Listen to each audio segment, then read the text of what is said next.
Well, James, I want to thank you so much for being here with me today. And I'm not even really sure where to start, but I guess the main thing is I want to tell you thank you. As far as your commitment to the community in these market areas that we're both in, and just what seems to be your compassion and passion for people and to get to know people. I have enjoyed every single day of my life. I cannot wait to come to work every day. It's been a great adventure, so it's just been an honor for me to serve. I feel like when I think about you, I do think about those visits that you do make to schools and things of that sort. I know you are the weatherman, and I'm sure anyone that is watching this know that you are our local meteorologist. But I think about you being in the schools and that community involvement. So what does that mean to you? Well, again, this city and this state and the people, they've been really good to me. Mm-hmm. So the least I can do is give back. And to be in a school every day talking about weather, oh, it's the greatest. I mean, there were some people when I was a child that got me excited about science and weather. And if I can do that for a child today, that's the least I can do. So, in fact, if I didn't do this for a living, I'd be a third grade science teacher. I mean, I love third grade. They're the greatest. Third graders understand sarcasm, so they think I'm funny. And you can teach them sixth grade level material. They don't know any better, and they don't smell bad yet. So I just love third graders. And you get a really cool understanding of the geography of this state. If you travel to all these schools for 43 years, you learn the people, you learn the culture, you learn the geography. So it's been just a great ride. Well, that's something, anytime you are doing a weather forecast and we do have some severe weather coming, I mean, I feel like you're going to tell me, right there where Old Man Johnson's farm is on, well, this particular road, everybody knows what you're talking about. If you say a tornado is 14 miles southwest of Clanton, nobody knows where that is. Right. But if you say it's near Jim's Pit Barbecue, everybody in Billingsley, Alabama, they know where Jim's is, and they're going to respond to that. So that knowledge is useless except when there's bad weather flying around here. You're not going away. Real estate companies are not going away. We just have to really look at how we communicate, I believe, with the taker of the information. The horse and buggy business used to be really good. Right. But the people in the horse and buggy business went bankrupt. The people in the transportation business did fine. And I think if we all look at how things are changing in your business and in my business, we'll be fine. The one thing I want to do is give the next generation that wants to do what I do hope and a future. And I think their world is going to be better than mine in terms of delivering content, delivering severe weather coverage, delivering daily weather forecasts. But everything has to be reinvented, and we're kind of in that phase right now. But I think something really good is going to come out of it. But the bottom line is you still have to be a good communicator. You have to love people. You have to have a servant's heart to be successful, and you have to work hard. In fact, that's one of my secrets. In fact, I'll tell you a secret. Tell me. I'm not good at anything I do. I am not good at anything I do. But I will work harder than anybody else to accomplish a goal. And that work ethic has carried me a lot through my career.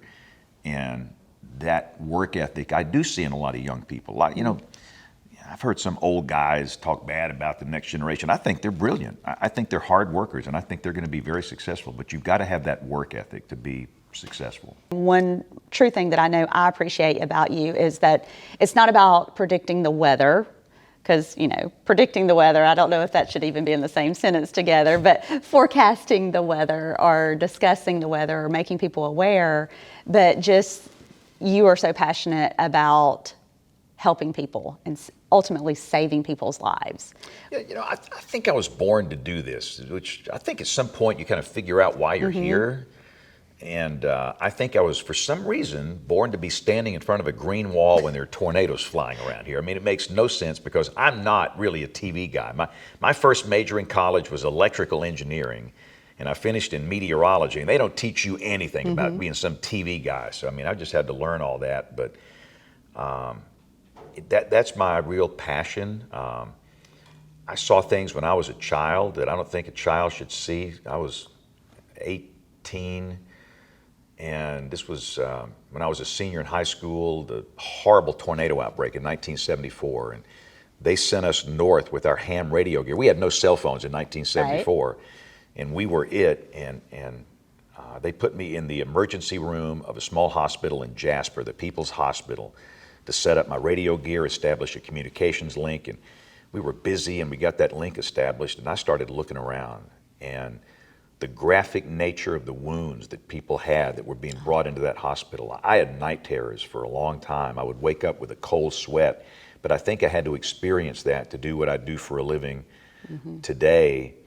So that's my passion. And what happened 10 years ago, April 27, 2011, that was a day similar to the event that changed my world in 1974. Those things happen about every 40 years, but on that one day, 252 people died on my watch. And I really don't know how to process that. I've not finished processing that, and I don't think I ever will, but I know that we have to learn from that, and we have to be better. Because the warnings were great that day, and yet all these people died.